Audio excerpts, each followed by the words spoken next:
Ustaz dan family dah buat live Facebook.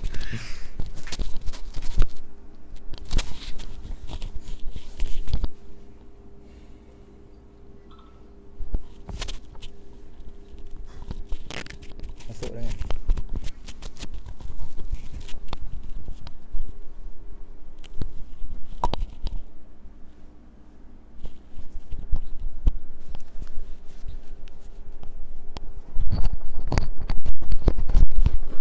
Assalamualaikum. Saiful Azman. Tukar kambing kita buat dah. Masya-Allah. Ahlan sahlan, ahlan sahlan. Insya-Allah kita mula sekejap lagi, dalam seminit dua lagi insya-Allah. Ahlan sahlan semua. Jazakumullahu khairan.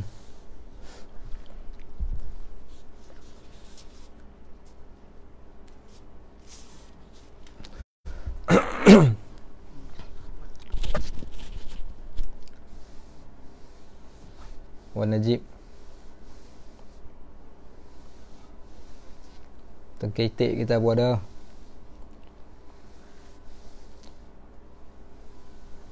Anwar Hayati tu ketik tu, siapa nak beli itik boleh beli dengan dia.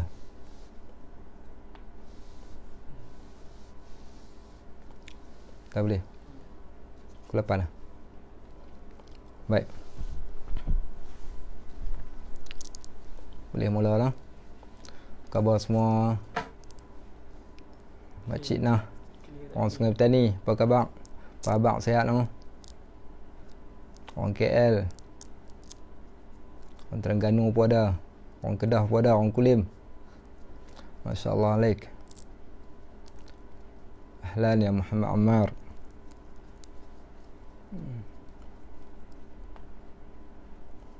Orang Putrajaya pun ada. Salam orang Putrajaya, Abang Roy kita. Waalaikumsalam warahmatullahi makcik. Oh, miss you too. Okay. Oh, jiran kita, Abang TMB kita. Jazakumullahu khairan. InsyaAllah mudah-mudahan Allah berikan ganjaran pahala Maroy kita dan juga semua yang lain. Putrajaya semua okey ya? Suara okey jelas? Suara jelas ha? Saja saya nak ambil nafas kejap. Ummu Hurairah, Masya Allah alaik. Okey, tokoh besar kita Nik Muhammad Amin. Sukses ha? Bisnes macam. Okey, orang betul berendam, Siti Khatijah. Okey, Masjid Airport, Ustaz Hamidi kita. Alhamdulillah. Okey, orang Duyung pun ada. Assalamualaikum warahmatullahi. Suara jelas ha? Alhamdulillah. Alhamdulillah. Jazakumullahu khairan. Okey, Muzaffar Haid clear. Okey, orang Kedah, orang kampung kita, Abang Mawi. Apa khabar Abang Mawi? Okey. Tuan-tuan boleh share supaya kawan-kawan kita yang lain dapat manfaat. Saya dapat pahala, tuan-tuan dapat pahala. Adallu ala syai' kafa'ilih. Orang yang menunjukkan pada kebaikan sama macam orang yang melakukan kebaikan, insya-Allah. Baik. InsyaAllah kita boleh mula lah. Assalamualaikum warahmatullahi wabarakatuh. Alhamdulillahilladzi hadana lihadza wa ma kunna linahtadiya laula an hadanallah wa ma taufiqi illa billah wa ma tawakkuli wal i'timadi wal i'tisami illa 'ala Allah. Salawatullahi wa salamuhu alaihi ala habibina al-mustafa wa ala rasulina al-karim sallallahu alaihi wasallam wa ala alihi wa sahbihi wa man tabi'ahum bi ihsanin ila yaumiddin. Allahumma faqihna fid din wa 'allimna at-ta'wil. Allahumma aftah 'alaina futuhal 'arifin bi hikmatik. Allahumma aftah 'alaina hikmataka wanshur 'alaina min qazaini rahmatika ya arhamar rahimin. Rabbana zidna ilman yanfa'una, Rabbana yassir wa la tu'assir, wa tammim bil khair, walhamdulillahi rabbil alamin. Wa ba'd. Sahabat-sahabat yang dimuliakan Allah, yang masih setia bersama kita sepanjang kita beronline dalam Facebook 2-3 kali, dan saya kira yang ni yang kali yang ketiga pada malam ini insya-Allah. Dan insya-Allah malam esok kita ada satu lagi topik berkaitan tentang bab ud'uni astajib lakum, minta kami akan perkenankan, iaitu topik berkaitan tentang doa. Ahlan sahlan sahabat ana Ustaz Afwan Cik Mansur, ni orang hebat, orang besar, selebriti ni, masya-Allah. Ahlan sahlan juga Tuan Hizir Abu Bakar, dan juga semua sahabat-sahabat yang lain. Kita doakan mudah-mudahan walaupun kita berada di dalam suasana PKP ni, tapi untuk nak meraihkan pahala ni tetap kita boleh dapat walaupun di mana sahaja tempat kita tinggal. Sementara saya nak mulakan topik yang kita nak bincang.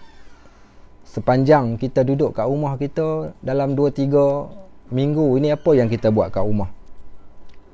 Tuan-tuan, kalau tuan-tuan perasan, sahabat-sahabat perasan, di sana ada satu hadis Nabi SAW.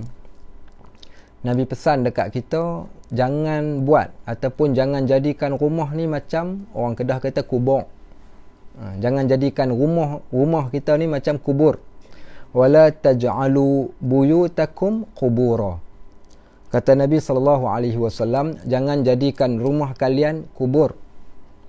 Kalau sahabat-sahabat perasan, kita hari ni ada rumah kita yang pertama jadi kubur. Yang kedua, rumah ni dah jadi macam restoran atau kedai makan, mat'am. Apa yang tak ada kat rumah kita? Nak makan Maggi, ada Maggi. Nak makan mi, ada mi. 3 in 1, tongkat ali, nasi, ikan kering, bihun. Bagi yang ada lah, kita katakan ada rumah yang macam tu, rumah dia jadi kedai makan.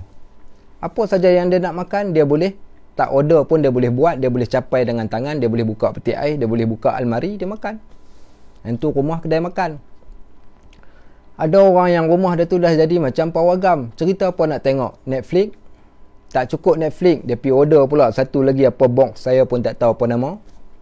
Dalam tu ada 1000 filem yang dia boleh tengok. Satu filem ke satu filem, satu drama ke satu drama, satu cerita ke satu cerita.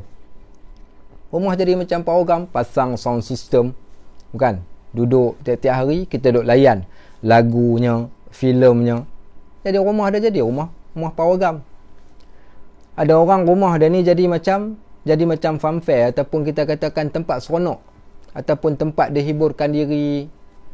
Dia buat rumah dia tu cantik, pasang lampu malam-malam, duduk kat luar rumah, tengok lampu lilak-lilak, tengok awning rumah dia, tengok langsir rumah dia, dia hias rumah dia dengan cantik, dia seronok. Tapi Nabi SAW pesan dekat kita, dia kata jangan jadi rumah ni kubur. Wala taj'alu buyutakum qubura. Jangan kalian jadikan rumah kamu ni kubur. Maksud rumah jadi kubur ni bukan maksud bila kita mati pi tanam kita kat situ, bukan. Apa maksud wala taj'alu buyutakum qubura ni? Maksudnya jangan jadikan rumah tu kubur, iaitu rumah yang tak ada amalan langsung kat dalam rumah. Apa maksud rumah tak ada amalan?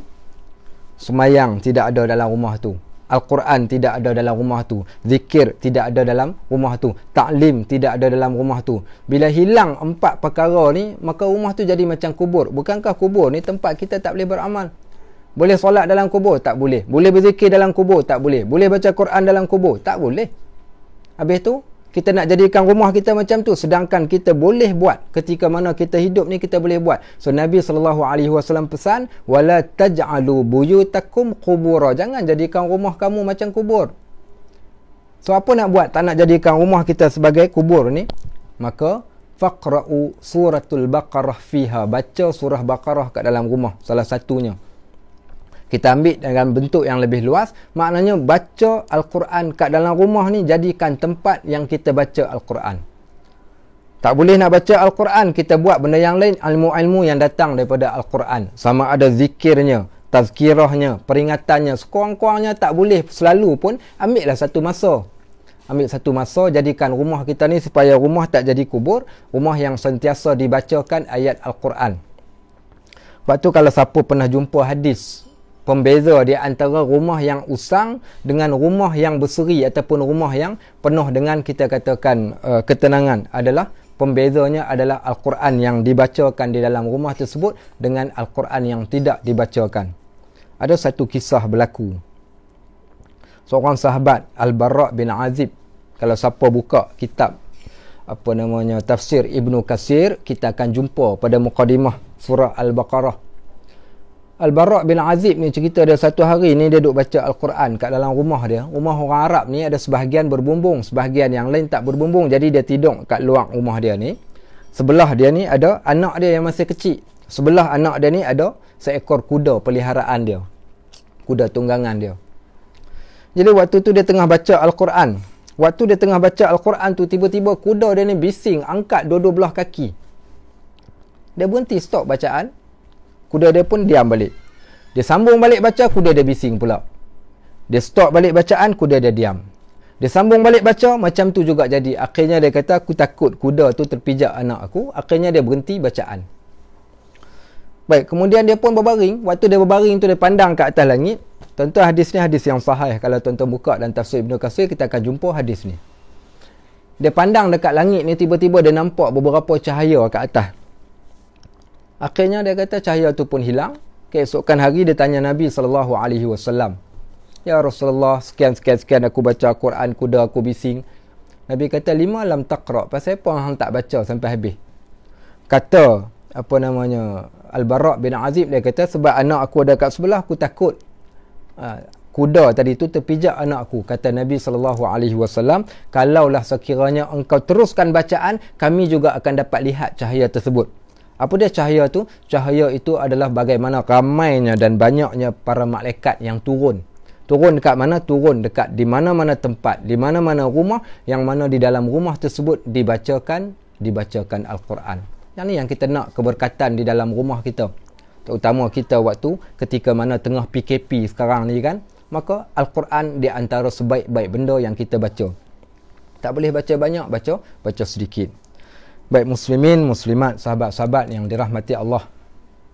Tajuk kita pada malam ini adalah berkaitan tentang jangan putus harap. Apa maksud jangan putus harap? Perasan ke tak perasan kita ni, macam-macam benda yang kita nak di dunia ini dan juga di akhirat. Macam-macam benda juga yang kita telah lakukan. Terutamanya ayat ini ataupun tajuk ini asalnya adalah salah satu tajuk yang diletakkan di dalam satu topik tarbiyah ataupun ilmu tasawuf, iaitu bab yang disebut sebagai ar-raja. Ar-raja ni maksudnya harap, bukan rojak makan. Maksud ar-raja ni maksudnya adalah harap. Harapan kita. Harapan kita. Macam mana nak bagi tuan-tuan faham apa maksud jangan putus harap? Apa yang kita nak kena harap?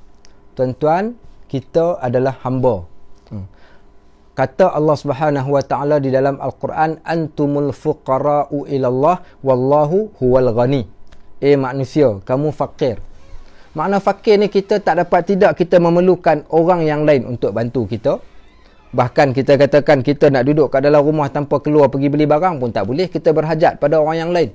Lebih-lebih lagi kita berhajat pada Allah. Allah kata antumul fuqara'u ilallah wallahu huwal ghani. Manusia, kamu fakir. Maksud fakir tu tak ada apa, kamu berhajat. Dan Allah Maha Kaya. Bila kita berhajat pada Allah Subhanahu wa taala, maka di sana kita dapat lihat bagaimana manusia-manusia, terutama kita, saya yang duduk kat depan ni pun, kadang-kala kita ni tak selama, kadang-kala kita buat banyak dosa-dosa yang kita buat, sama ada kita sedar ataupun kita tak sedar. Ayat ini di antara ayat-ayat ataupun topik ini di antara topik yang menceritakan perihal tentang dosa kita dengan Allah Subhanahu wa taala, dan bagaimana Allah berikan harapan kepada manusia untuk mereka mengubah diri mereka. Yang pertama kita katakan kepada orang-orang yang pendosa. Siapa-siapa yang buat dosa, ingat kita masih lagi ada Allah. Allah sentiasa membuka pintu ataupun jalan untuk kita nak bertaubat kepada Allah. Saya bawakan kepada sahabat-sahabat satu kisah. Apa kisah dia? kisah berkaitan tentang seorang lelaki di zaman Nabi SAW. Kalau siapa tahu, dia ni di antara orang yang telah membunuh bapa saudara kepada Nabi SAW, iaitu Hamzah bin Abdul Muttalib. Hamzah bin Abdul Muttalib ni di antara bapa saudara kepada Nabi SAW. Nabi sayang sungguh-sungguh dekat dia. Di antara orang yang Nabi sangat sedih ketika kematian dia di dalam peperangan Uhud. Siapa yang bunuh dia? Yang bunuh bukan cerita yang sampai dekat kita ni, cerita Israeliat, cerita palsu. Dikatakan Hindun yang bunuh dia, seorang perempuan bernama Hindun. Tapi kisah yang betulnya bukan Hindun, tetapi seorang lelaki yang bernama Wahsy bin Harb. Wahsy bin Harb ini dia telah diupah oleh Hindun untuk bunuh Hamzah bin Abdul Muttalib. Maka dia pun pergi bunuh. Setelah dia dapat bunuh, dah selesai dah meninggal dah mati. Ketika Fathu Mekah. Waktu Fathu Mekah, Nabi SAW telah panggil dia datang ke depan. Nabi kata, aslim taslam. Dia kata, Wahsy, masuk Islam, kau akan selamat. Dia kata, wahai Muhammad, bukankah engkau pernah mengatakan kepada kami, siapa yang bunuh satu nyawa, maka dia akan kekal selama-lamanya duduk kat dalam neraka. Jadi apa poinnya kalau aku masuk Islam pun, aku tak akan selamat dan sudah pasti aku akan masuk neraka. Tuan-tuan, ada orang yang rasa macam tu. Saya pernah jumpa dengan seorang hamba Allah. Waktu tu saya pergi ke Mekah, umrah. Saya ingat saya dalam 7-8 tahun yang lalu. Saya telah bagi tazkirah kat satu tempat dekat hotel ni. Ada 2-3 grup jemaah umrah ni. Saya bagi tazkirah pada dia orang. Waktu tengah duk bagi tazkirah ni, ada seorang lelaki yang berdiri di sebalik tiang. Dia tak pakai macam orang lain biasa pakai jubah, pakai pakaian yang kita rasakan biasalah duduk kat Mekah, bukan? Tapi hamba Allah ni, dia pakai baju t-shirt cap payung, baju belang-belang, pakai seluar selek, pakai kupiah macam biasa. Waktu time saya tengah makan ni, dia datang bisik dekat telinga. Dia kata, Ustaz, nak jumpa sekejap dekat lobi sekejap lagi. Kalau Ustaz ada masa, saya nak jumpa sekejap dekat lobi. Saya kata, tak apa. Saya pun turun dekat lobi, jumpa dengan hamba Allah tersebut. Dia pun cerita, dia kata, Ustaz, sebenarnya dia kata, saya nak minta tolong Ustaz satu benda. Ustaz, saya banyak dosa. Saya buat dosa banyak sungguh-sungguh, Ustaz. Dia kata, cumanya saya sekarang ni saya buntu, saya tak tahu macam mana saya nak start, macam mana caranya saya nak bertaubat, saya tak tahu. Saya Datuk sekian-sekian nama, saya pernah pegang jawatan sebagai KSU, Ketua Setiausaha. Ni bukan orang calang-calang orang ni orang besar. Jumpa dengan saya di Mekah. Dia kata, Ustaz, saya nak bertaubat pada Allah, Ustaz, tapi saya tak tahu macam mana saya nak mula dan macam mana caranya saya nak bertaubat. Minta Ustaz tolong guide saya. Nampak bagaimana kadang-kadang kita jumpa ada orang-orang yang macam tu, mereka nak berubah tapi tak tahu cara macam mana nak berubah. Itu Alhamdulillah, sekurang-kurangnya Allah berikan kesedaran macam mana ramai lagi orang yang ada dekat luar sana yang mana mereka tak rasa apa-apa pun. Ada ramai orang yang macam tu yang tak rasa apa-apa, tapi Alhamdulillah ada orang ni, orang yang dia ada perasaan tu. Hak paling kita takut sekali bila kita buat dosa, kita tak rasa apa-apa. Yang ni yang paling bahaya. Sekejap lagi kita cerita yang tu. Baik, tak apalah. Dia pun cerita tentang diri dia. Dia kata, Ustaz, dulu waktu saya bekerja, Ustaz, saya join satu geng. Dia kata kawan-kawan dia ni lah. Kawan-kawan kami ni, dia kata, geng kami ni kami panggil geng semua halal. Maksudnya tak ada benda dosa. Semua kami main redah, kami buat belaka. Dia kata, tapi dia kata dia walaupun dia duk buat dosa, dalam hati dia ni masih ada lagi sedikit perasaan takut. Fikir balik, ya Allah, kalau lah aku mati besok macam manalah keadaan aku, macam manalah besok aku kalau aku masuk ke dalam kubur, macam manalah azab yang aku akan kena timpa kalau aku dibangkitkan di hari akhirat kelak. Maknanya dia ada perasaan takut. Ni yang tanda orang ni orang yang ada iman.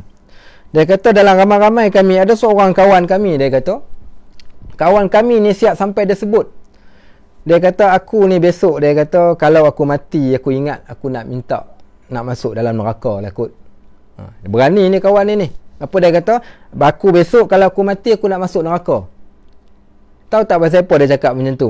Dia kata sebab, dia kata kalau nak masuk syurga, of course, dia kata syurga ni ramai orang. Bila ramai orang, aku tak suka ni tempat-tempat nak kena beratur ni. So masuk neraka, of course, dia kata neraka ni sudah pasti. Dia kata tak ramai orang, tak payah beratur. Tapi betul juga apa yang dia kata. Tuan-tuan masuk neraka tak payah beratur. Pasal apa tak payah beratur? Cuma dia datang berkumpulan. Allah kata khuduhu faghulluh, tangkap dia, ikat dia, summal jahim salluh, kemudian pegang dia, campak, lempar masuk kat dalam neraka. Seseorang tu dimasukkan dalam neraka, dicampak dia, diseret, diikat. Macam mana dibuat? Kalau ada orang buat teka-teki, dulu-dulu kan ada orang buat teka-teki. Apa dia teka-teki dia? Apa benda, kaki kat atas kepala, kepala kat atas kepala, tangan kat atas kepala. Kita duk kata apa benda, kita pun cakap kutu. Jawapan dia kutu lah dulu-dulu. Tapi kalau ditanya apa benda, tangan dekat tengkuk, kaki dekat tengkuk, apa benda? Jawapan dia, orang yang nak dicampak masuk kat dalam neraka. Diikat kaki dan tangan pada leher, kemudian dicampak. Hamba Allah tadi tu, dia buat layar buruk. Apa dia kata? Dia kata, aku besok kalau aku mati, dia kata, aku ingat nak masuk neraka lah kot. Pasal apa nak masuk neraka? Dia kata sebab syurga ni confirm lah. Dia kata ramai orang. Kalau dah ramai orang, aku tak suka lah nak kena beratur-beratur. Dia kata baik masuk neraka tak payah beratur. Ada orang yang sampai berani sampai macam tu. Tapi ada orang, iaitu orang-orang yang selalu fikirkan pasal akhirat. Siapa fikir pasal akhirat tu, hati dia akan jadi jernih. Baik, jadi hamba Allah tadi tu dia tanya saya, macam mana cara nak buat, nak taubat tu nak mula macam mana? Orang yang macam ni kita perlu berikan kepada mereka, jangan putus harap. Okey. Jangan putus harap. Apa benda kita nak bagi dekat orang yang macam ni? Kita nak bagi, iaitu satu petikan ayat daripada surah Az-Zumar. Sekejap lagi kita sama-sama buka, tapi saya tak nak buka lagi sekarang ni. Sekejap lagi saya nak cerita lagi, ada dua lagi cerita. Kemudian kita akan buka ayat, iaitu ayat yang ke-54. Ayat yang ke-53 daripada surah Az-Zumar. Baik, kisah yang kedua saya ceritakan pada tuan-tuan. Kisah ada orang yang bila dia putus harap tu, apa kesan berlaku pada dia. Kisah yang kedua ni berlaku ketika saya bekerja sebagai salah seorang staff. Waktu tu saya jadi warden hostel sebuah kolej, tak payah sebutlah kolej ni kat mana. Okey, waktu tu berlaku satu kes. Kes apa? Tiba-tiba rektor kolej call bagi tahu Ustaz Najib, pelajar kita perempuan seorang minum klorok. Okey, minum klorok. Sekarang masuk ICU. Seorang budak perempuan, dia minum klorok. Masuk ICU. Sebotol minum klorok, tuan-tuan. Baik, kata rektor kolej ni, Ustaz pergi siasat tengok apa benda budak ni buat ni sampai minum klorok. Saya pun pergi siasat, panggil kawan-kawan sebilik dia. Bila tanya, rupa-rupanya baru tahu cerita. Okey. Apa dia cerita dia? Cerita dia budak perempuan ni putus cinta. Bercinta dengan seorang lelaki. Saya pun tanya hebat sangat ke lelaki tu. Dia kata lelaki tu kerja dia sebagai driver lori.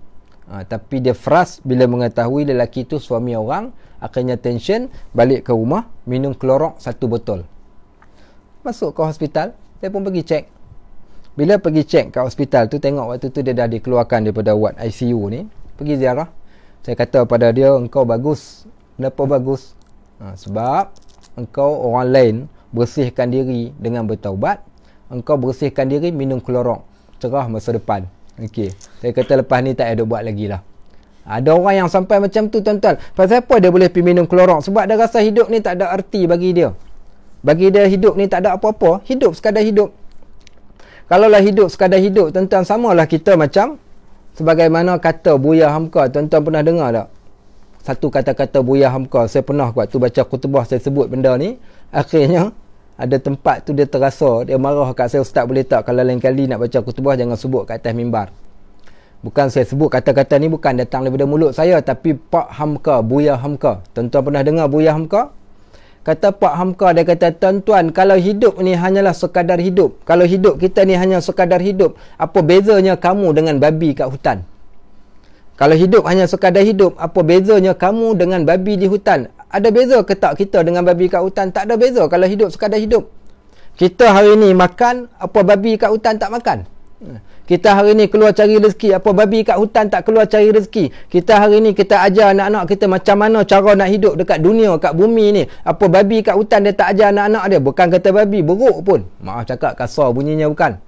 Tapi itu hakikat. Pak Buya Hamka kata, kalau tuan-tuan kata hidup ni hanya sekadar hidup, apa beza kita dengan babi kat hutan? Tak ada beza pun.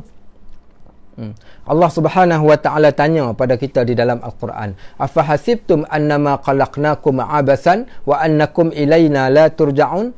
Apakah kalian menyangkakan kami hidupkan kalian tu saja-saja suka-suka? Allah suka-suka hidupkan kita. Wa annakum ilaina la turja'un, dan Allah takkan kembalikan kita kepada dia. Hidup hanya sekadar hidup, sebagaimana kata orang-orang Mekah waktu mula-mula Nabi SAW pergi dakwah pada orang Mekah. Apa mereka kata kepada Nabi SAW? Aiza zalalna fil ardi inna lafi khalqin jadid. Wahai Muhammad, kalau kami dah masuk kat bawah tanah, takkanlah kami nak dijadikan, nak dibangkitkan, nak dijadikan kami semula. Allah kata mereka-mereka yang cakap macam tu pasal dia tak tahu tentang hakikat hari akhirat. Bila siapa pun dia tak kenal hari akhirat, dia tak ada sedikit pun rasa berharap dia pada Allah. Bahkan dia lepas harap pada Allah. Dia duk kira pasal diri dia lah. Dia tak nampak pun akhirat. Bahkan dia tak nampak pun kepentingan akhirat dalam diri dia. Bahkan dia tak rasa pun keperluan dia untuk berharap pada Allah. Ni dalam keadaan kita tengah susah, kita duduk dalam situasi PKP, kena duduk dekat rumah, virus yang ramai orang yang dah meninggal dunia di seluruh dunia, termasuk di dalam negara kita. Dia boleh relax, tak rasa apa. Ada orang yang masih melakukan dosa. Kalau tuan-tuan perasan tengok, di antaranya kita amat rasa sedih bila tengok statistik yang mereka buat satu kajian ketika mana dalam tempoh kita berkurung ini, maka orang-orang yang melayari iaitu website porn teramat ramai, meningkat bila ketika cuti. Dia tak ada apa nak buat lah sekali, bukan Al-Quran yang dia buka, dia pergi tengok cerita-cerita yang mengarut. Baik, itu yang berlaku. Pasal apa? Sebab dia tak rasa pun kepentingan akhirat dalam diri dia. Dia tak harap sikit pun kat Allah. Senang ke, susah ke, dia kata semua sebabkan. Sebab apa? Sebab dia. Seolah-olah macam hidup ni hanya sekadar hidup. Sebab tu Allah tanya kita, afahasibtum annama khalaqnakum abasan wa annakum ilaina la turja'un? Apakah kalian menyangka kami jadikan kalian suka-suka dan kalian takkan kembali? Allah kata walau tara izil mujrimuna nakisu ru'usihim 'inda rabbihim. Kalaulah mereka tahu, kalaulah mereka dapat melihat hari ketika mana kami datangkan manusia di hadapan Allah di hari akhirat. Nakisu ru'usihim, waktu tersebut orang-orang yang buat dosa tak ingat dekat Allah waktu kat dunia ni, mereka pergi menghadap Allah ni dalam keadaan kepala tunduk. 'Inda rabbihim, ketika menghadap Allah. Tuan-tuan tahu ke tidak, ada orang yang datang jumpa Allah dalam keadaan seronok, gembira, bahkan dia tersenyum. Allah sebut dalam Al-Quran, wujuhun yawma idzin nadhirah ila rabbiha nadhirah. Ada wajah orang yang muka dia berseri-seri saat ketika dia tengok, dapat kali pertama tengok Allah Subhanahu Wa Taala. Ada orang yang pula wa wujuhun yawma idzin basirah. Ada orang yang datang dalam keadaan muka dia muram durja ketika dihadapkan di hadapan Allah Subhanahu Wa Taala. Allah kata walau tara izil mujrimuna nakisu ru'usihim 'inda rabbihim. Kalaulah kamu dapat tengok macam mana hari ketika kami seret puak-puak hak buat dosa dulu kat dunia, didatangkan, dihadapkan di hadapan Allah. Mereka menundukkan kepala.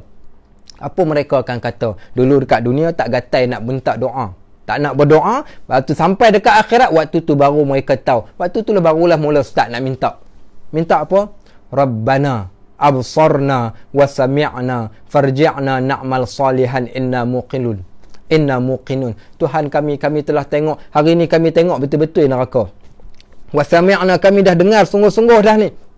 Farji'na na'mal salihan, Tuhan kami boleh tak tolong kembalikan balik kami kat dunia.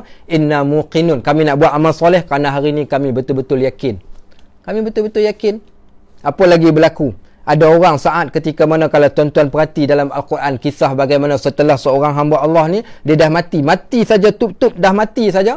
Waktu tersebut apa berlaku? Dia minta Rabbirji'un. Dia kata, wahai Tuhanku, tolong kembalikan aku. La'alli a'mala salihan fi ma tarak. Mudah-mudahan aku dapat beramal soleh dengan amalan yang telah aku tinggalkan. Aku tak sempat buat dulu, sekarang baru aku nak buat. Bukankah tu mereka berharap? Bila mereka berharap ni, waktu berada di akhirat kelak pada waktu tersebut. Kat dunia dia tak rasa apa-apa pun, tak harap pun. Tapi pergi ke akhirat barulah dia tahu keadaan dia bagaimana saat ketika waktu tersebut. Apa malaikat kata kepada orang yang minta macam tu? Allah kata awalam nu'ammirkum awalam nu'ammirkum ma natadzakkaru fihi man tazakkar wa ja'akumun nazir. Dia kata, manusia, bukankah aku telah panjangkan usia engkau? Kami datangkan pada usia tersebut peringatan. Wa ja'akumun nazir, dan kami bawa datang tanda-tanda sebagai peringatan kepada manusia. Tapi kita tak peduli pun. Kita tak peduli dan kita tak harapkan. Sebab tu bila mana manusia tu dia hilang harapan daripada Allah, dia tak fikir langsung pasal akhirat. Akhirnya dia jadi macam kes pertama yang saya tunjukkan tadi, bagaimana nak bunuh diri. Ada satu kes yang kedua pula, ni budak lelaki, tadi budak perempuan, yang ni budak lelaki. Saya kira sekarang ni dah jadi trend lah. Orang kita bila dia stres dalam hidup, dia putus harap daripada Allah Subhanahu Wa Taala, dia fikir hidup ni dia saja yang buat semuanya atas diri dia. Akhirnya dia lupa pada Allah dan mereka buat tindakan yang bodoh. Salah satunya bunuh diri. Kes yang kedua ni berlaku di tempat yang sama, cumanya ni lelaki. Lelaki. Ada seorang budak lelaki ni kes putus cinta juga. Putus cinta, apa dia buat? Kemudian dia pun hantar mesej dekat kawan. Dia kata, kawan-kawan semua ni hari yang terakhir. Hari terakhir dah aku hidup. Dia kata minta tolong halalkan makan minum. Dia kata lepas ni kita tak jumpa lagi dah. Tak apalah. Dia pun hantar dekat kawan-kawan. Lepas lah dah hantar kat kawan-kawan ni, kawan-kawan dia datang menunjuk kat saya. Dia kata, Ustaz ni kawan kami dia hantar mesej pelik ni, bunyi macam nak bunuh diri. Saya pun cepat-cepat pergi ke bilik budak lelaki ni. Tendang pintu bilik, dah panggil tak buka. Kita tendang pintu bilik. Betul ya tuan-tuan, bunuh diri. Apa dia buat? Dia naik kat atas katil. Naik kat atas katil dalam bilik dia ni. Dia ikat kain tuala dekat leher, terjun daripada atas katil tingkat 2 tu, terjun ke bawah. Ditakdirkan Allah Subhanahu Wa Taala tak mati tuan-tuan. Macam mana jadinya? Tersangkut kain tuala tu dekat leher, biru muka jadi. Tak mati. Kita pun buka tali semua. Buka kain tuala tu, saya pegang tangan dia, bawa pergi ke bilik kaunseling. Pergi kat bilik kaunseling, telefon mak bapak dia datang. Saya pun beritahu kepada dia. Tanya dia satu soalan. Kadang orang budak-budak zaman hari ni, kita nak kena bagi bahasa macam tu baru dia faham. Saya tanya dia, kau selalu datang tak kuliah maghrib? Aku duk buat setiap hari lepas maghrib. Saya buat tazkirah ringkas setiap hari lepas maghrib di kolej tersebut. Lepas maghrib 10 minit. Dia kata tak pernah datang. Saya kata itu pasal lah, kalau kau datang kau dah mati dah hari ni. Keluarga dia pelik pasal apa. Saya kata kau tahu tak, kau faham tak aku cakap tu macam tu. Saya kata kat dia, kat kuliah maghrib biasanya aku duk sebut, saya kata aku kata kat budak-budak semua, korang ni kalau nak buat satu benda, buatlah dengan ikhlas. Engkau nak bunuh diri tapi tak ikhlas. Lain kali kalau nak bunuh diri, jangan cerita dekat orang, diam-diam cukup lah. Kau dah hantar mesej satu dunia bagi tahu kata kau nak bunuh diri, kan kau dah tak mati. Kalau tak kau dah mati dah. Dia diam. Benarnya kita geram. Geram. Nak ceritakan bagaimana seolah-olah hidup ni macam murah sangat nyawa kita ni. Tak ada apa-apa langsung, seolah-olah macam nyawa ni tak ada apa. Kalau mati besok konon-kononnya mati senang. Tu Apek cerita Piramli tu apa dia kata? Hidup susah, mati pun susah. Apek tu pun tahu mati susah.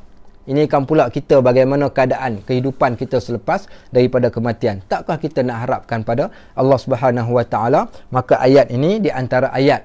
Yang pertama, ayat ini diturunkan kepada orang-orang yang lalai. Diturunkan pada pendosa-pendosa. Diturunkan kepada orang yang tak pernah fikir pun tentang keampunan Allah. Dia juga diturunkan pada orang yang merasakan, kita katakan yang memandang kepada rahmat Allah Subhanahu Wa Taala, yang itu Allah Subhanahu Wa Taala Maha Pengampun, Allah Subhanahu Wa Taala Maha Pengasih, bahkan pintu taubat sentiasa terbuka kepada mereka. Jom sama-sama kita tengok ayat yang terdapat di dalam surah Az-Zumar ayat yang ke-53. Baik, saya bacakan ayat dia. Tuan-tuan yang ada Quran boleh semak Al-Quran masing-masing. Ba'da a'udzu billahi minasyaitonir rajim. Bismillahirrahmanirrahim. Qul ya ibadiyalladzina asrafu ala anfusihim la taqnatu min rahmatillah. Tuan-tuan, kalau tuan-tuan baca ayat ni, bukakan hati. Al-Quran ni dia ada satu sifat dia, sifat roh yang menghidupkan jiwa. Waktu baca ayat ni, kenang balik kita ni banyak sangat-sangat dosa yang kita buat. Siang hari, malam hari, waktu orang nampak, waktu orang tak nampak, dosa kita yang dahulu, dosa kita yang sekarang. Maka banyak sangat dosa-dosa yang kita buat, sama ada kita sedar ataupun kita tak sedar.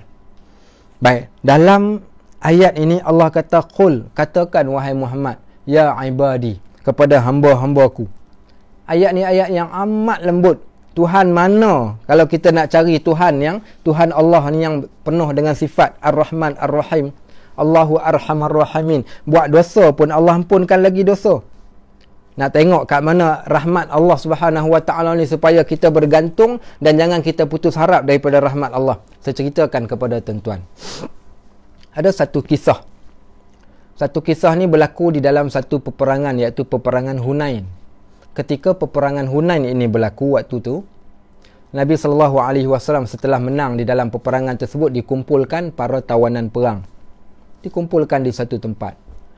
Ketika dikumpulkan di satu tempat pada waktu tersebut, tiba-tiba di celah-celah orang ramai itu ada seorang perempuan. Seorang perempuan ni dia pegang susu dia dua-dua belah tangan, iaitu orang perempuan yang ada baby yang masih kecil tu, dia tahu waktu bila dia nak kena susukan baby dia, dia tahu. Waktu tu dia duduk pegang kedua belah susu dia waktu tu yang telah pun penuh dan mengalir, ataupun waktu tu kalau orang perempuan dia tahulah bila susu dah penuh, dia tahu waktu tu waktu yang dia kena susukan anak dia. Duk pegang dua-dua belah tangan dia ni sambil duk cari anak dia yang hilang. Rupa-rupanya dia ada seorang baby, dia anak kecil dia ni hilang di celah-celah kaki orang ramai. Dia duk carilah anak dia ni, duk panggil nama anak dia. Ditakdirkan Allah Subhanahu Wa Taala, akhir sekali dia pun jumpa anak dia. Bila dia jumpa anak dia, dia pegang anak dia, diciumnya, dipeluk anaknya, kemudian disusukan anak tersebut. Perlakuan perempuan tu dilihat oleh Nabi SAW. Apa Nabi SAW kata? Nabi tanya kepada para sahabat, kamu tengok tak apa yang aku sedang lihat perempuan tu tadi? Kata para sahabat, ya, aku lihat, kami tengok ya Rasulullah. Apa pandangan kalian? Adakah perempuan tu dia akan biarkan anak dia, ataupun dia akan tinggalkan anak dia akan campakkan anak dia? Kata para sahabat, ya Rasulullah, dia seorang perempuan yang penyayang. Sudah pasti dia takkan campakkan anak-anak dia. Dia takkan tinggalkan anak dia dan dia takkan biarkan anak dia. Kata Nabi SAW, sebagaimana kamu tengok perempuan yang kasihkan pada anak, seorang ibu yang kasihkan pada anak, Allahu Arhamar Rahimin, sesungguhnya Allah lebih pengasih lagi daripada mana-mana orang yang pengasih. Seorang ibu yang kasihkan pada anak, ibu kucing yang kasihkan pada anak kucing, Allahu Arhamar Rahimin, Allah lebih kasihkan lagi kepada manusia. Nak tahu macam mana kasihnya Allah Subhanahu Wa Taala pada kita ni? Baik, kita tengok satu hadis yang saya bacakan kepada tuan-tuan. Apa dia hadis dia? Hadis yang berbunyi iaitu man hamma bihasanatin, siapa yang niat nak buat baik, falam ya'malha, kemudian dia tak buat baik. Man hamma bihasanatin falam ya'malha, katabahallahu lahu hasanatun kamilah. Allah tuliskan bagi dia satu kebaikan penuh. Seorang hamba Allah, dia niat nak buat baik, kemudian dia tak buat yang dia niat tadi, Allah nanti tulis bagi dia satu kebaikan yang penuh. Wa in ya'malha, tapi sekiranya kalau dia buat kebaikan tersebut, katabahallahu lahu asyaratun amsalihha, tapi kalau dia buat kebaikan tu tadi, Allah nanti tulis 10 kebaikan penuh. Niat nak buat baik tak terbuat, Allah bagi satu kebaikan. Kemudiannya pula, kalau sekiranya dia buat, Allah jadikan, gandakan kepada 10 kebaikan. Siapa yang boleh bagi macam tu? Okey, niat nak pergi kerja, tak pergi, dapat gaji sehari. Baik, tapi kalau dia pergi, digandakan hari sehari dia pergi tu, dia akan dapat gaji selama 10 hari.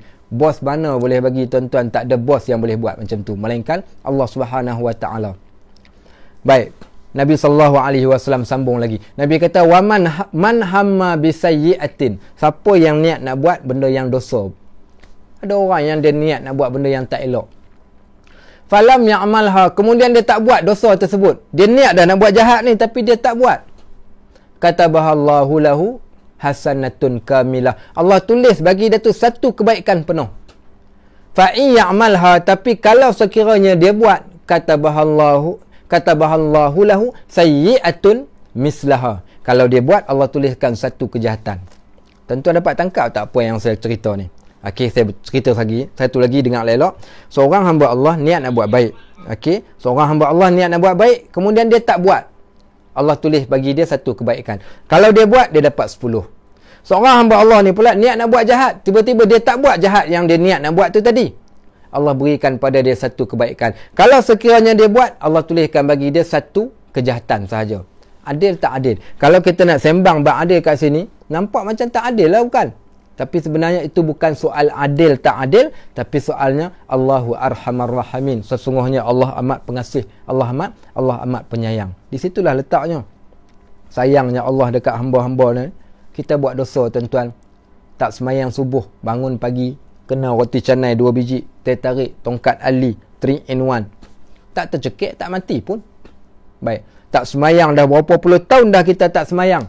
Ada orang yang masih hidup, bahkan Allah bagi rezeki lagi dekat dia, Allah bagi dia boleh hidup, Allah bagi nafas lagi dekat dia. Tak ada masalah walaupun dia tak semayang. Ada orang yang kutuk Allah, yang cerca Tuhan. Bahkan kadang-kala dia benci dekat Islam, benci dekat agama, dia kutuk para alim ulama. Allah tak turunkan bala terus pada dia pun, dia boleh hidup dengan sukses saja, tak ada masalah pun. Nampak? Baik. Sebab apa? Sebab Allah yang kita katakan tadi, Allahu Arhamar Rahimin. Kadang-kala Allah biarkan terlebih dahulu orang tu. Allah nak biarkan orang tu sebab apa? Mungkin supaya ada kebaikan yang barangkali mungkin dia akan buat di akhir hidup dia. Sebab tu jangan putus harap dengan rahmat Allah. Baiknya Allah berkata di dalam ayat ni, qul ya ibadiyallazina asrafu ala anfusihim. Katakan kepada hamba-Ku. Apa dia maksud dia? Katakan kepada hamba-Ku, iaitu mereka-mereka yang telah melampaui batas. La taqnatu min rahmatillah. Janganlah kalian putus harap daripada rahmat Allah. Maksud melampaui batas ni apa? Buat dosa lah. Kadang-kadang kita lupa, kita buat dosa banyak, tak sempat nak bertaubat, dosa kita bertimbun-timbun, Allah masih lagi biarkan kita hidup, Allah masih lagi beri rezeki. Dan akhirnya Allah kata, barang siapa yang buat dosa sebanyak mana sekalipun, maka janganlah dia putus harap daripada rahmat Allah. Kita kembali balik tadi kisah Wahsy bin Harb. Wahsy bin Harb ni dia datang jumpa Nabi kata, aslim taslam, masuk Islam kau selamat. Dia kata, ya Rasulullah, dia kata sebelum ini, dia kata engkau sendiri yang cakap siapa yang bunuh orang dia akan masuk dalam neraka. Kata Nabi SAW, Allah turunkan satu ayat, illa man taba wa amana wa amila salihah summa tada. Illa man taba wa amana wa amila salihah ulaika yubaddilullahu sayyiatihim hasanat. Kata Allah, melainkan orang-orang yang bertaubat pada Allah, mereka beriman, kemudian mereka beramal soleh, maka mereka itulah orang yang Allah akan gantikan dosa dia tadi, Allah gantikan dengan kebaikan kepada dia. Baik, bila dia cakap macam tu, dia kata, ya Muhammad, dia kata syarat tu syarat yang amat ketat. Hadza syartun, dia kata azim, syartun syadid. Syarat ni ketat sangat-sangat. So dia kata, aku tak terbuat lah. Dia kata, kalau syarat yang macam tu susah lah aku. Dah lah kena bertaubat, kena beriman pula, kena beramal soleh pula. Kemudian barulah digantikan kejahatan, digantikan dengan kebaikan. Dia kata, so aku tak nak terima. Baik, Allah Subhanahu Wa Taala telah turunkan pula ayat yang kedua. Apa bunyi ayat yang kedua? Ayat yang kedua, qul ya ibadiyallazina asrafu ala anfusihim la taqnatu min rahmatillah innallaha yaghfiruz dzunuba jami'a. Katakan kepada hamba-hambaku, wahai Muhammad, mereka yang telah melampaui batas, telah melakukan dosa, janganlah mereka putus harap daripada rahmat Allah. Sesungguhnya Allah akan mengampunkan keseluruhan daripada dosa-dosa yang mereka lakukan. Tuan-tuan, inilah kita katakan, siapa yang buat dosa, kadang-kadang kita tengok lupa nak bertaubat pada Allah, Allah masih lagi buka. Sebab tu disebut dalam hadis, tubu ilallah qabla an yugharqir. Bertaubatlah kalian kepada Allah sebelum nyawa sampai ke kerongkongan. Waktu saat nak mati, bila dah sampai nyawa kat kerongkong, waktu tu dah tak ada apa lagi dah.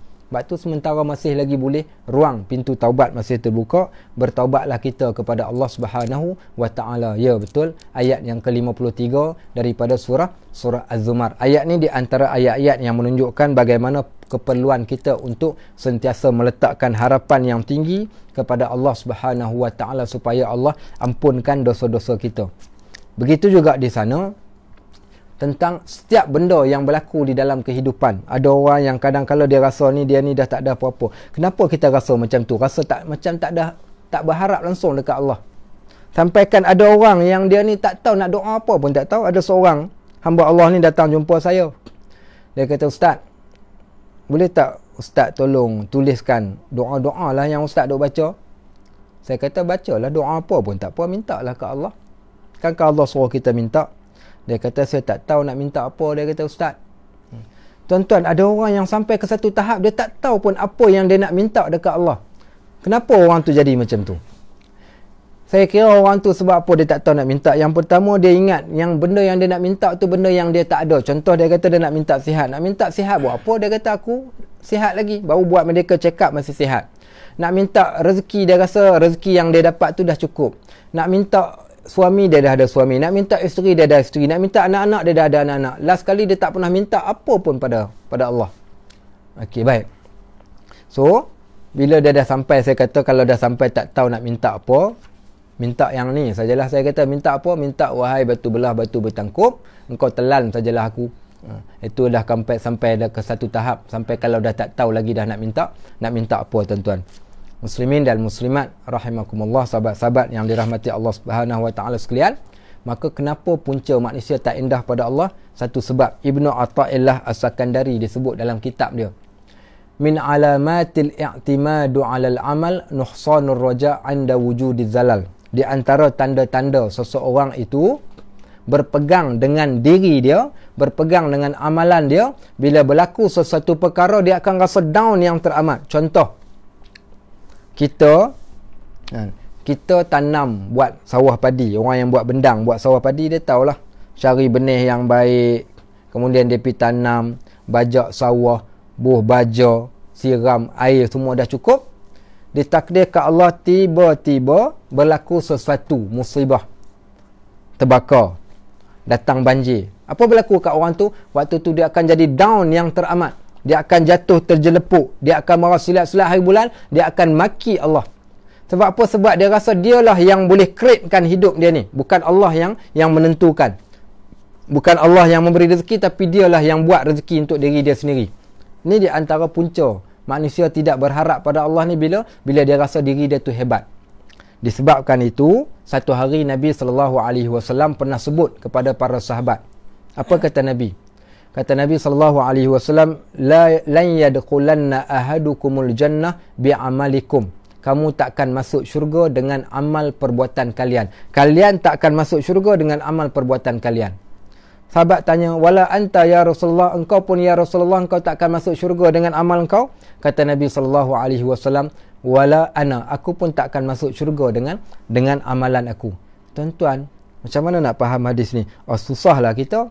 Puasa kita, zakat kita, sedekah kita, tiba-tiba kita tak boleh masuk syurga dengan amalan kita. Hadis ini nak didik kita. Nak didik apa? Nak didik kita supaya kita bergantung kepada Allah, bukan bergantung dengan amalan yang kita buat. Berapa ramai orang yang buat amalan yang banyak tapi Allah tak redha. Sebab tu saya pernah tanya satu soalan di dalam kuliah saya sebelum ini. Saya tanya tuan-tuan, bahkan sahabat-sahabat yang ada kat dalam live kita, Facebook kita pada malam ni, kalau saya tanya satu soalan lah. Kalaulah malam ni kita ada satu kuliah live Facebook, okey, siapa penceramah kita? Penceramah kita jemput malaikat maut. Okey, malaikat maut datang. Malaikat maut ni datang, dia ceramah kat depan kita ni, bukan betul-betul, ni cerita saja, sebut nak bagi contoh supaya tuan-tuan faham. Kata malaikat maut ni, dia kata malaikat ni lah, dia kata, tuan-tuan sekalian, saya datang, saya bawa satu perutusan daripada Allah. Apa dia perutusan tu? Perutusan tu adalah satu soalan. Allah tanya, okey, sekarang ni minta, siapa yang nak minta doa, siapa yang nak berdoa, minta, siapa yang nak minta sesuatu, mintalah pada aku satu permintaan, nescaya aku akan berikan permintaan tersebut. Satu permintaan saja setiap orang dalam tempoh masa 3 saat. Okey, tuan-tuan nak minta apa? Saya nak tengok ada tak orang kat dalam ni nak jawab. Kalau kita diberikan peluang untuk minta satu permintaan saja, Allah akan makbulkan. Apa yang tuan-tuan nak minta? Ayah Mat nak minta apa, Ayah Mat? Cuba jawab sikit. Okey. Ini Mariati Cik Omar nak minta apa? Masuk syurga dengan rahmat Allah dan redha Allah. Okey, sahabat kita seorang jawab. Okey, Jun Adam jawab. Okey, Jai fotografi dia jawab, dia kata nak minta nak masuk syurga. Okey. Minta, okey, sahabat kita Zaki minta keredaan Allah. Muhammad Hafiz minta Allah redha Ustaz. Okey. Hayat, okey, minta ampunilah dosa-dosa kami umat Islam. Okey. Sahabat kita ni Gokudu ni daripada Jepun, dia ni Gokudu Banzai, dia kata minta Allah redha. Azlina minta nak masuk syurga. Syahrudin minta nak masuk syurga juga. Okey, Ustaz Khairul Rizal, kita tak tahu Ustaz Khairul nak minta apa. Kalau diberikan peluang untuk minta saat ini, apa Ustaz nak minta? Muhammad Najmuddin minta Allah doa ampunkan dosa dia. Kamaruddin Omar minta Allah redha. Muhammad Anzalah minta syurga. Siti Khatijah minta Allah redha. Okey, Syahrul Fikri minta Allah rahmati dia. Rizwan Ibnu Syarif minta nak syurga juga. Muhammad Khairul Yusuf minta rahmat Allah. Fakrul Razi minta nak masuk syurga dan redha Allah. Syatila minta Allah ampunkan segala dosa dan masukkan ke dalam syurga. Jumari minta Allah redha. Mariati minta Allah akhirkan hayat dengan husnul khatimah. Baik. Amin Yahya minta jumpa dengan Nabi SAW. Nama kami minta apa? COVID-19 cepat hilang dan bumi Malaysia jadi kembali selamat. Minta rahmat Allah. Minta semoga Allah jauhkan rakyat Malaysia daripada COVID-19. Minta Allah redha. Minta Allah redha. Minta masuk syurga. Nabi Fikri minta isteri dan zuriat yang solehah. Minta rahmat Allah. Tuan-tuan, kalau minta diberikan peluang untuk minta, saya nak minta benda yang paling mahal. Benda apa paling mahal, tuan-tuan? Ya betul, ada orang yang minta syurga, ada orang minta Allah ampunkan, minta Allah ampunkan dosa. Tapi yang saya nak minta, yang tuan-tuan ramai tadi yang sebut, kita nak minta Allah Subhanahu Wa Taala redha dekat kita. Apa guna tuan-tuan kita kaya, Allah tak redha? Apa guna kita dah lah tak kaya, miskin, Allah tak redha juga? Apa guna kita buat amalan yang banyak, Allah tak redha juga dengan amalan yang kita buat? Baca Quran, baca. Tapi kau baca Quran bukan kerana aku, kau baca Quran untuk benda yang lain. Engkau solat tak solat, engkau solat bukan kerana aku, engkau solat dalam keadaan engkau lalai, engkau solat di akhir waktu. Engkau buat apa lagi? Ada orang yang mungkin buat kebaikan-kebaikan yang banyak, tapi bukan kerana Allah. Allah tak redha sikit pun. Sebab tu bila Nabi SAW kata, lan yadkhulanna ahadukumul jannah bi'amalikum, kamu takkan masuk syurga dengan amal perbuatan kamu. Sahabat kata, wala anta ya Rasulullah, engkau pun. Nabi kata, aku pun takkan masuk syurga dengan amal perbuatan aku. Sebab tu kita nak Allah redha. Sampaikan Nabi SAW ni, dia berdoa kepada Allah dengan doa dia. Apa doa? Doa dia, Allahumma lakal hamdu hatta tarda, ya Allah, bagi engkau segala pujian sehingga engkau redha pada kami. Walakal hamdu ba'da ridha, ya Allah, bagi engkau segala pujian selepas daripada engkau redha. Walakal hamdu idza radit, ya Allah, bagi engkau lah segala pujian apabila engkau redha kepada kami. Poin dia adalah redha. Tuan-tuan ingat, kita dah nak masuk dalam bulan Ramadan. Satu doa yang kita selalu kita duk minta doa ni dalam ketika mana saat kita duduk kat dalam bulan Ramadan, tiap-tiap malam kita duk doa dengan doa ni. Allahumma inna nas'aluka ridhaka wal jannah wa na'udzubika min saqatika wan nar. Ni kita nak berjumpa bulan Ramadan ni akan datang ni, kita tak tahu. Puasanya boleh ke lagi nak pergi solat tarawih beramai-ramai, Allahu a'lam. Doakan banyak-banyak, mudah-mudahan Allah berikan ruang bagi kita untuk dapat berpuasa sebagaimana kita berpuasa di tahun-tahun yang lepas. Waktu kita duduk kat dalam bulan Ramadan, kita berdoa pada Allah, Allahumma inna nas'aluka ridhaka wal jannah, ya Allah, kami minta redha engkau ya Allah dan syurga. Kita tak kata minta syurga dulu, kita minta redha dulu. Dengan redha Allah tadi menyebabkan kita masuk syurga. Nak masuk syurga macam mana kalau Allah tak redha sikit pun dekat kita? Allah baru bagi uji, tuan-tuan, berapa lama dah kita duduk dalam keadaan aman, damai, sihat, segar bugar, Allah bagi nikmat. Ada orang yang umur 40 tahun dah Allah bagi kesenangan pada dia, tiba-tiba Allah bagi susah dalam tempoh 3 minggu yang kita berada pada saat ni. Kita dah mula mengeluh pun. Bahkan kita tanya, awaklah kenapalah Allah jadikan kami COVID-19 ni sampai macam ni sekali, nak pergi kerja pun tak boleh, nak buat tu pun tak boleh, nak buat ni tak boleh. Tak redakah kita pada Allah? Kalau kita tak redha pada Allah, macam mana kita nak dapatkan redha Allah? Tak ingatkah kita ayat yang disebut tentang para sahabat Nabi radhiyallahu anhum ajma'in, radhiyallahu anhum wa radu anhu. Allah redha tentang mereka, Allah redha pada mereka dan mereka juga redha pada Allah. Tuan-tuan tahu di antara roh yang paling terbaik, orang yang mati yang disebut sebagai nafsul mutmainnah, jiwa-jiwa yang tenang saat ketika mana mereka mati. Apa seruan ketika mereka mati? Ya ayyatuhan nafsul mutmainnah, wahai jiwa-jiwa yang tenang, irji'i ila rabbiki radiyatan mardiyah, kembalilah kalian kepada Allah dengan jiwa yang irji'i ila rabbiki, kembalilah engkau kepada Tuhan engkau radiyatan, dalam keadaan engkau redha pada Allah, mardiyah. Tuan-tuan nak dapat redha Allah kena redha dulu. Apa yang Allah buat dekat kita, yang kita dapat hari ni, kita redha tak redha? Kita susah, Allah redha kat kita, redha ke apa yang berlaku, yang Allah buat untuk kita? Kita dapat rezeki sikit, kita redha tak pada Allah? Allah uji kita dengan ujian, kita redha tak pada ujian tersebut? Kadang-kala kita mencemuh, kadang-kala kita benci dengan ujian yang Allah timpakan. Bahkan kadang-kala kita bertanya, kenapa kita yang Allah uji, kenapa tak uji pada orang yang lain? Tak redha lah tu. Bagaimana kita nak mendapat redha Allah dalam keadaan kita sendiri tidak redha pada Allah Subhanahu wa taala? Sedangkan seruan bagi jiwa-jiwa yang tenang, ya ayyatuhan nafsul mutmainnah irji'i ila rabbiki radiyatan mardiyah. Sebab tu kita nak minta pada Allah Subhanahu wa taala, Allah berikan, datangkan pada kita keredaan. Dengan keredaan tersebutlah melayakkan kita masuk syurga. Bila Allah redha, Allah akan ampunkan dosa-dosa kita. Tuan-tuan, kalau kita pandang bagaimana pengharapan kita kepada Allah, kalau siapa perhati, di sana ada satu hadis kursi, kata Allah Subhanahu wa taala dengan lidah Nabi kita Muhammad sallallahu alaihi wasallam, ana 'inda dhanni 'abdi, aku berada pada sangkaan hamba-Ku. Kita berada pada Allah berada pada sangkaan kita. Bagaimana sangkaan kita kepada Allah Subhanahu wa taala? Apa sangkaan kita? Kita bersangka baik dengan Allah atau kita bersangka buruk dengan Allah Subhanahu wa taala?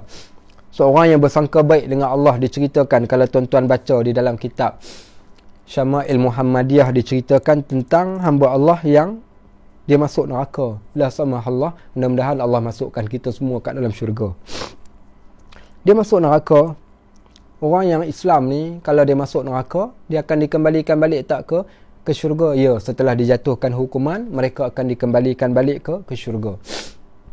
Kata Nabi SAW, inni a'lamun nas, aku orang yang paling mengetahui, man awalu udkhilul jannah wa man akhiru ukhrija minan nar. Aku orang yang paling mengetahui siapakah orang yang paling awal masuk ke syurga, ke dalam neraka, dalam syurga, dan siapa orang yang paling terakhir. Orang yang terakhir dikeluarkan daripada neraka, ataupun orang yang terakhir dikeluarkan daripada neraka dan dimasukkan mereka ke dalam syurga. Baik, kemudian keluar orang yang terakhir, ataupun orang yang last sekali yang akan nak masuk dalam syurga ni, dia keluar dikeluarkan dia daripada neraka dalam keadaan memanjat dinding neraka ni, dia dapat keluar. Ketika keluar, Allah Subhanahu wa taala telah perintahkan perintahkan kepada para malaikat, keluarkan buku catatan amalan perbuatan dia, sembunyikan segala dosa-dosa yang dia telah lakukan, tinggalkan kebaikan dia sahaja. Dia pun keluar. Waktu keluar bertemu dengan Allah, diberikan buku catatan amalan yang dia telah lakukan. Tuan-tuan, buku catatan amalan, apa yang tuan-tuan harap hari ni? Buku-buku kita, kalau kita dapat tengok balik. Dalam Al-Quran Allah kata, wa wuzi'al kitab fataral mujrimina mushfiqina mimma fih. Diletakkan buku catatan amalan, orang yang berdosa ni dia akan tengok buku dia.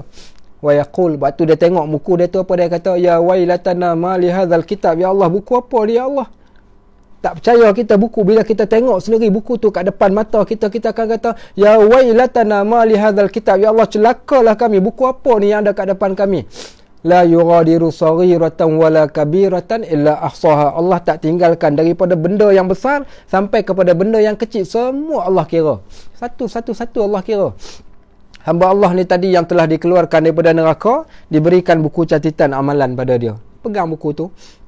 Bila tengok buku tersebut, dia kata, ya Rab, Tuhanku, dia kata, aku dapati di dalam buku ni tak ada dosa-dosa yang aku telah buat dahulu. Kalau kita dah tengok macam tu, buat-buat tak nampak. Tapi tak.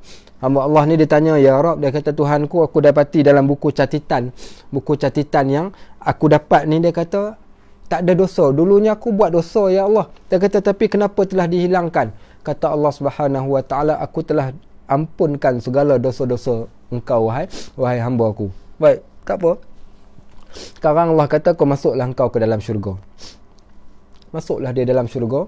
Saat ketika mana dia masuk ke dalam syurga, waktu tersebut dia dapati semua bilik-bilik kat dalam syurga dah penuh. Tuan-tuan, masuk neraka satu hal. Hamba Allah ni keluar daripada neraka, masuk syurga. Bila masuk syurga, tiba-tiba tengok Tak ada satu bilik pun yang dia boleh masuk. Semua bilik tu dah ada nama orang lain. Semua bilik dah penuh.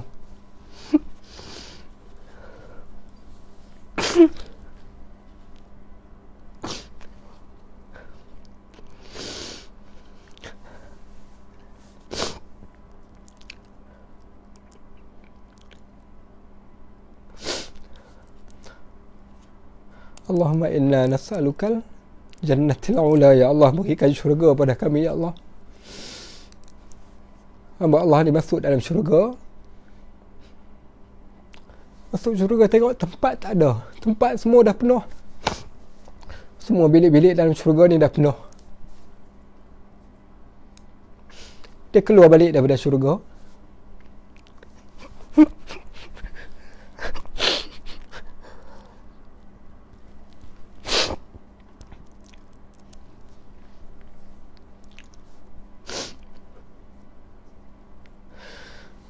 Dia keluar balik daripada syurga. Allah tanya dia satu soalan. Dia kata, hamba aku, kenapa engkau keluar balik daripada syurga? Dia kata, ya Rab, Tuhanku, aku dapati syurga telah penuh. Tak ada tempat lagi bagi aku kat dalam syurga. Kata Allah Subhanahu wa taala, hamba aku, dia kata, tamannait, berangan-anganlah engkau. Dia kata, berangan-anganlah engkau, minta. Maksud berangan-angan tu, kau minta apa yang kau nak minta sekarang ni. Kau minta kepada aku apa yang kau nak minta. Maka mintalah, berangan-angankan apa yang kau angan-angankan. Nescaya aku akan gandakan setiap benda yang kau angan-angankan tu dengan 10 kali ganda. Kata Ibnu Mas'ud, itulah nikmat yang paling rendah yang terdapat di dalam syurga. Satu benda yang kita nak ketika kita bertemu Allah, Allah akan gandakan menjadi 10 kali ganda. Dan itulah nikmat yang paling rendah yang terdapat kat dalam syurga. Apa kata hamba Allah ni bila Allah beri peluang pada dia untuk minta apa yang kau nak minta sekarang ni? Kau nak minta kan? Sekarang ni aku minta pada engkau, kata Allah Subhanahu wa taala, taman, berangan-angan, minta kenang balik ketika engkau berada di dunia dahulu, segala kesenangan yang kau teringin sangat engkau nak tapi engkau tak dapat. Sekarang ni kau minta lah pada aku akan gandakan benda yang kau minta tu tadi. Hamba Allah ni dia tak percaya pada apa yang Allah sebut. Tak percaya dia Allah nak bagi kat dia macam tu, sehingga dia berkata, atastahzi'u bi ya Rabb. Atastahzi'u bi ya Rabb, wahai Tuhanku. Dia kata, adakah engkau main-main dengan aku? Adakah engkau main-main dengan aku? Tuan-tuan, Allah tak main-main. Allah tak main-main, dan itulah apa yang diceritakan oleh Nabi SAW. Bila saya ceritakan benda, semua benda ni, apa yang kita rasa? Tak ada benda yang lain melainkan kita nak, kita harap sangat-sangat, ya Allah, Allah masukkan kita ke dalam syurga dengan rahmat Allah. Dan Allah sendiri, Allah telah berjanji, wala taqnatu min rahmatillah, jangan kamu putus harap dengan rahmat Allah. Ana 'inda dhanni 'abdi, aku berada pada sangkaan hamba-Ku. Aku berada pada sangkaan hamba-Ku, maka bersangka baik kita dengan Allah Subhanahu wa taala. Pada waktu yang sama kita beramal, dan insya-Allah mudah-mudahan dengan amalan kita yang ikhlas kepada Allah, Allah akan redha. Sebagaimana kita kata tadi, kita nak minta doa pada Allah, Allahumma inna nas'aluka ridhaka wal jannah wa na'udzubika min saqatika wan nar. Ada satu hadis saya nak bacakan pada tuan-tuan. Sebenarnya ada buku hadis kat sebelah saya ni, tapi tak apalah, saya sebutkan terjemahan dia sahaja pada tuan-tuan. Yang terakhir sebagai penutup. Okey, kita dah sampai ke 9 tepat dah kan sekarang. Okey, hadis sebagai penutup, insya-Allah malam esok kita ada satu lagi bab minta aku akan perkenankan. InsyaAllah kita akan sambung malam esok. Cuma saya nak tutup dengan satu hadis. Sebenarnya dalam catatan saya ni ada bagi 4-5 perkara yang saya tak sempat nak sebut. InsyaAllah pada malam esok kita akan sebut. Yang terakhir saya bacakan satu hadis yang sahih. Cerita ketika Nabi SAW cerita kepada para sahabat, ditunjukkan pada kami, ditunjukkan pada aku, iaitu tentang keadaan di hari akhirat. Ketika berada di hari akhirat tu apa berlaku? Dipertontonkan kepada Nabi SAW. Kata Nabi, aku ditunjukkan di arah satu ufuk.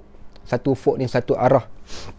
Di sana terdapat kumpulan-kumpulan manusia.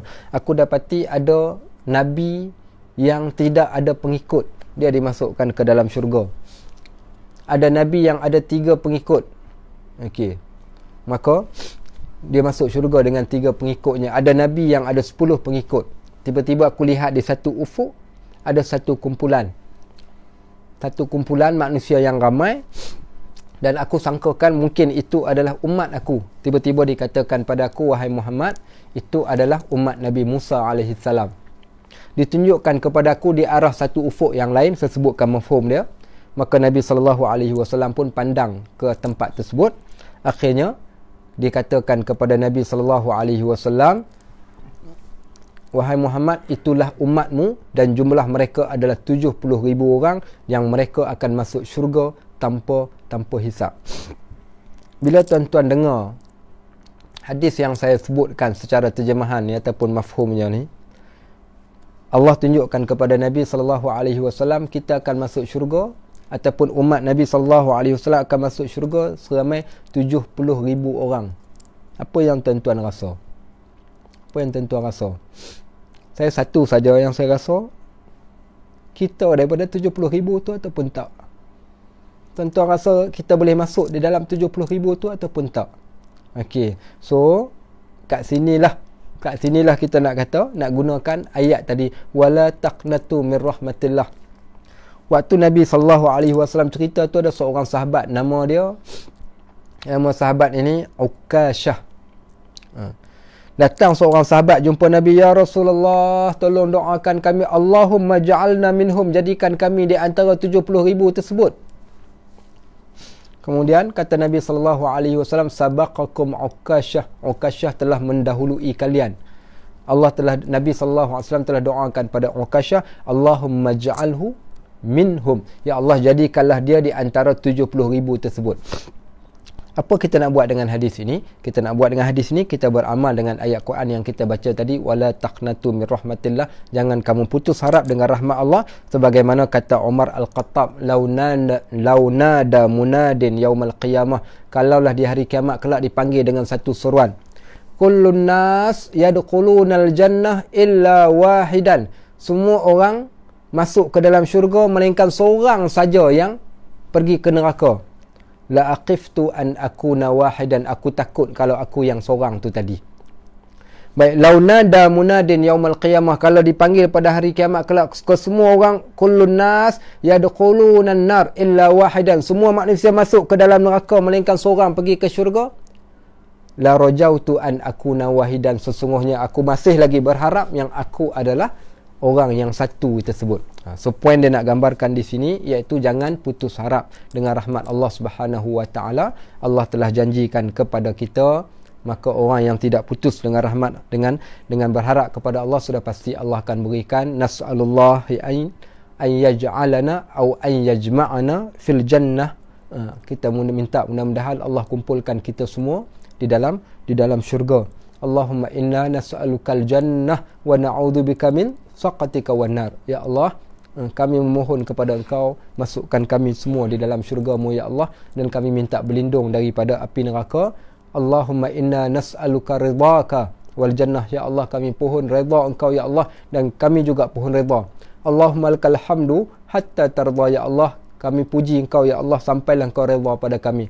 Walakal hamdu idza radid, dan juga kami akan puji Engkau apabila Engkau telah redha pada kami.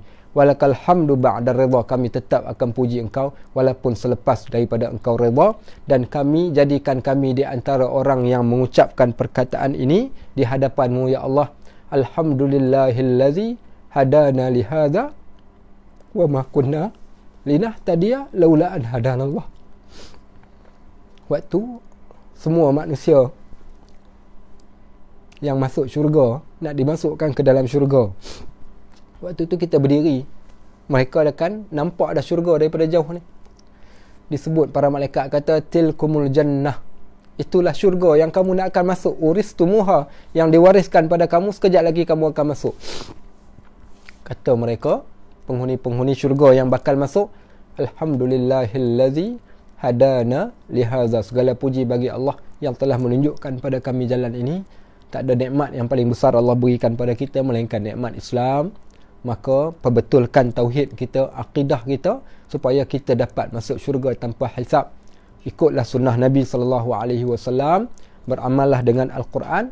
Mudah-mudahan kita termasuk di antara orang-orang yang kita akan menyebutkan perkataan Alhamdulillah, perkataan redha kita kepada Allah, dan Allah redha kepada kita, yang akhirnya kita dapat masuk ke dalam syurga Allah Subhanahu wa ta'ala.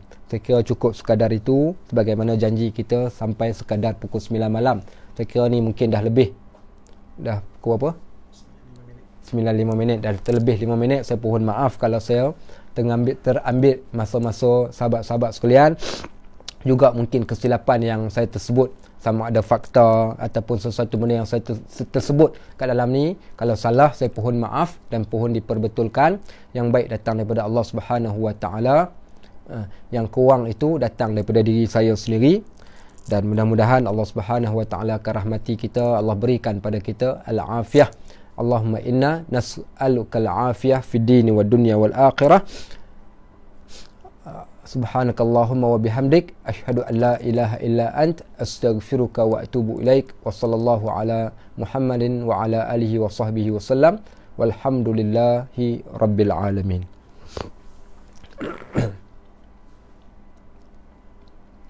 Okey, insya-Allah malam esok pukul 8 malam insya-Allah. Malam esok pukul 8 malam. Topiknya ud'uni astajib lakum, minta nescaya kami akan perkenankan. Kita topik berkaitan tentang doa insya-Allah. Baik, alhamdulillahirabbil alamin.